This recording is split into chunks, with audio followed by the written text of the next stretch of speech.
Joining us now on the Deseret First Credit Union hotline, a VIP member of our Christmas Eve party, ESPN college football analyst, national champion Trevor Matich. Trevor, happy holidays, my friend. What a time to celebrate as a BYU football fan. Oh, it just makes the Christmas pecan pie a little sweeter when BYU does this in a bowl game. Indeed it does. It was much needed for the entire BYU fan base. Let's start general. What were your thoughts the moment that bowl game ended? Wow, we are back to the future.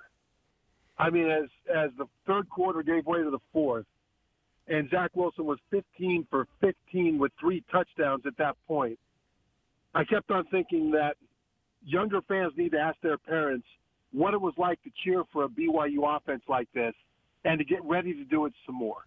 I was thinking that finally we have a glimmer of hope that BYU can get back to what BYU has always been. What was the most impressive thing about Zach Wilson's performance? Obviously, he goes 18 for 18, 4 touchdowns. Perfect, like literally perfect. He was great. Swagger. It was the swagger and the confidence that I loved. The statistics were great. He carved up the secondary. It wasn't a great secondary. Let's make sure we recognize that.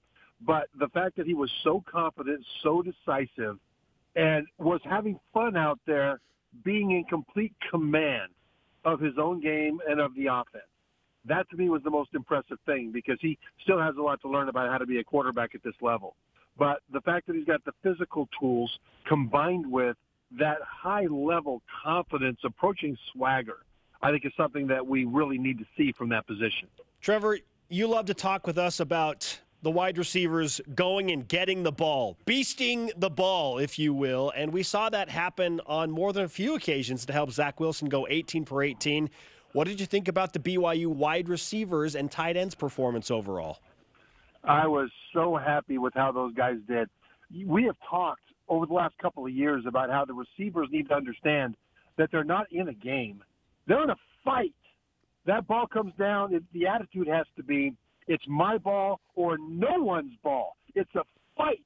It's proprietary. It's angry, and it's vicious. That's from the receivers. I'm not talking O-line. I'm talking receivers. And in this game, we saw that. They've been getting better and better as this year has gone on. And then in this game, I think you can just look at 2 plays by Matt Bushman when it could well have been an interception. But Matt Bushman was having none of that. He went up and fought for the ball and took it away from the defender, partly because he wanted to win. But it looked to me partly it was because he refused to lose that ball. I mean, you've got to want to win in order to win. But you have to hate to lose in order to win. And Bushman and those receivers in this game looked like they hated the idea of losing out on a catch. Your sophomore season was the 1980 Holiday Bowl. 27 points in that fourth quarter in that amazing comeback. BYU comes out and scores 28 in the third quarter. That is the most in a bowl game in a quarter ever, Trevor. What kind of adjustments did you see BYU make? Because the Cougars trailed at halftime in that game. You know, their identity, their adjustment was they just started throwing the ball more. Their identity, they want to be a hard-nosed physical team. They want to pound the run, invest in the run in the first half to wear down the defense, then take over physically with just physical dominance in the second half. Well, that wasn't working because Western Michigan has a pretty good front, and they were investing in stopping the run, and they were succeeding. Well, it would have been kind of silly to keep pounding your head against the wall when your quarterback, I think, is 8 for 8 in the first half. And so they came out throwing the ball, and that opened things up for the run. I mean, they ended up being able to run better in the second half because of that. But I really applaud the offensive brain trust, Jeff Grimes and the rest of the guys that were talking about what needed to happen at halftime to adjust, because instead of continuing to try to pound your head against a brick wall, well, let's just throw the ball over the brick wall for a while, see what happens. ESPN's Trevor Matich with us on Christmas Eve, part of a live BYU Sports Nation. Zach Wilson, 18 for 18, clearly the headliner, and the most impressive thing that comes out of that game in headline fashion. What was the second most impressive thing you saw from BYU football in the famous Idaho Potato Bowl? Well, as an individual, it was Sione Takitaki. I was on halftime of a bowl game on ESPN earlier in the week. And when that bowl came up, I only had about 10 seconds to talk about it. And the thing I brought up was that this would be the last time for college football fans to see Sione Takitaki in a BYU uniform. And lo and behold, when the game started, the broadcast crew also really focused on him. And his performance was inspired, just absolutely inspired. And I'm so happy for him that he was able to go out a winner, going away a winner, because of the way the offense played, to validate his performance. Because had they not won that game, he would not have been happy with that performance. But because they did win, for the rest of his life, he'll look back on those, 19 tackles, as one of the great moments of his athletic career. It was fantastic. Dylan Collie goes north of 100 receiving yards. Riley Burton north of 100 rushing yards. It was a great day. It really was. So now let's connect that game to next season.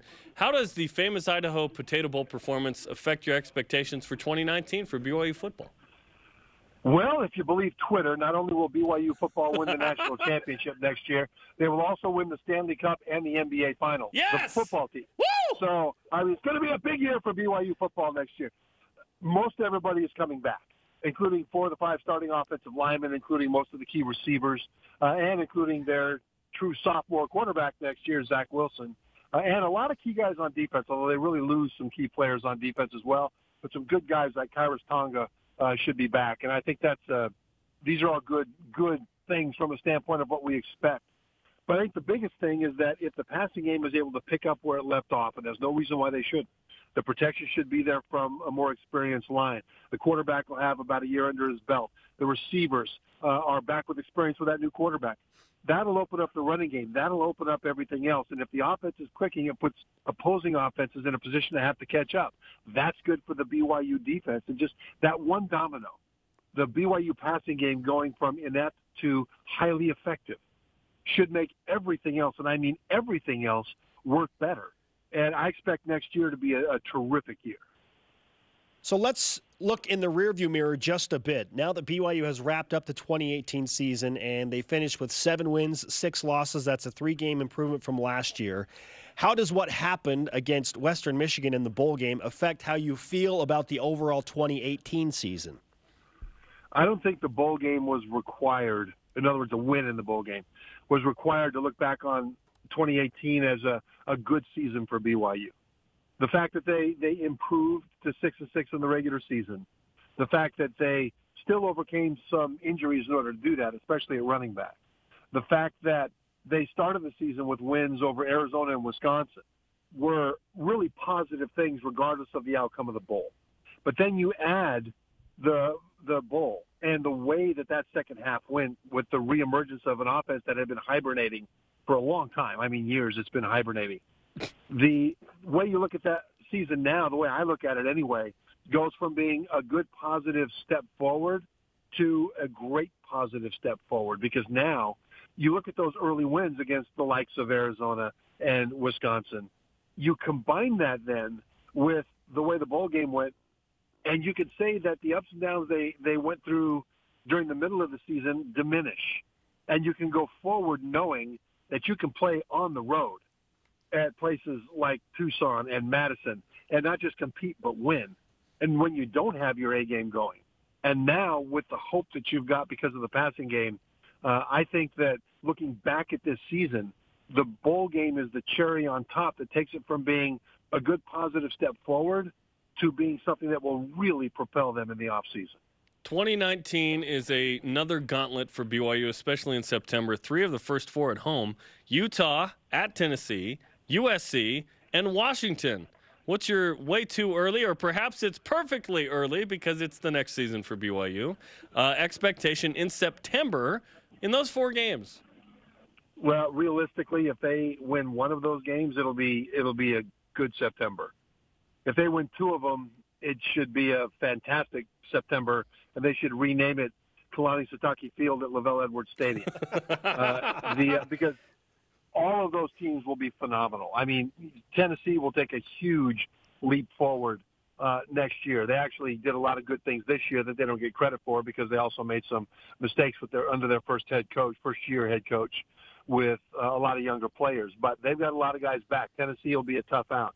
USC will have one of the hottest passing games in the country with JT Daniels at quarterback, a young group of receivers that'll be as good as any group in the country, and Cliff Kingsbury, the former Texas Tech head coach coming in to be their offensive coordinator. That'll be a tough one. Washington will probably get an upgraded quarterback. Jake Browning has been one of their all-time great quarterbacks, and Jacob Eason now has a much better arm, much better physical potential than Browning, and so Washington will be a tough out. And so when you look at the way all this shakes up, one win would be nice, especially if it's Utah. 2 wins would be great. 3 wins would be out of sight. But really what I'm looking for in September, I'm looking for that Utah game. I'm getting pretty darn sick and tired of their tweets, and I'm looking forward to they're having a tweet sandwich, basically. But we got to beat them first, right? We got to beat them because they win the game. They deserve the trash talk. I'm tired of it, though, and so that Utah game is what I'm really looking for. And I think BYU will be better at a lot of positions next year than Utah. Utah still will be really solid. But Trevor, before you go, I know you're a very busy man over the holidays, and there are a ton of bowl games approaching. Which bowl game are you most excited to unwrap, if you will, over the next 8 days? I like the Fiesta Bowl. It's LSU UCF. UCF hasn't lost a game in 2 years. Last year in the Sugar Bowl or the Peach Bowl, anyway, the bowl game, they beat Auburn. They stomped Auburn. And remember, last year, Auburn beat Alabama and Georgia in the regular season, the 2 teams that played in the national championship. That was last year. This year, now they're playing LSU. LSU stomped Georgia this year. And I think that this is going to be interesting because UCF last year when they beat Auburn declared themselves national champions, et cetera. They did get a national championship official name from an obscure organization that the NCAA does recognize. So, okay, good for them. But if they win this game, think of this. Last year, they will have beaten the second-best team in the SEC West, Auburn, in the bowl game. This year, they would have beaten the second-best team in the SEC West, LSU. They will have banners and parades for being the second-best team in the SEC West to Alabama. They will stick their thumb in the eye of the SEC for another year if they win this game. And LSU has a bunch of guys, stars, that are sitting out the bowl game to play in the NFL. I get it, UCF lost their starting quarterback, Mackenzie Milton, to an injury, but still, this is going to be interesting just because of the bragging rights that UCF will claim if they win it. Great stuff, Trevor. We look forward to the Fiesta Madness, and we appreciate the breakdown on BYU football. And tweet sandwiches for all Utah fans 248 days from now is what we're hoping for. Got to beat them first, but yeah. Thanks, Trevor. Happy holidays. Yeah, tweet sandwich with chutney. Enjoy it. Don't forget the chutney. Trevor Matich on the Deseret First Chutney. Credit Union Hotline. Deseret First, your values, your timeline, your financial future.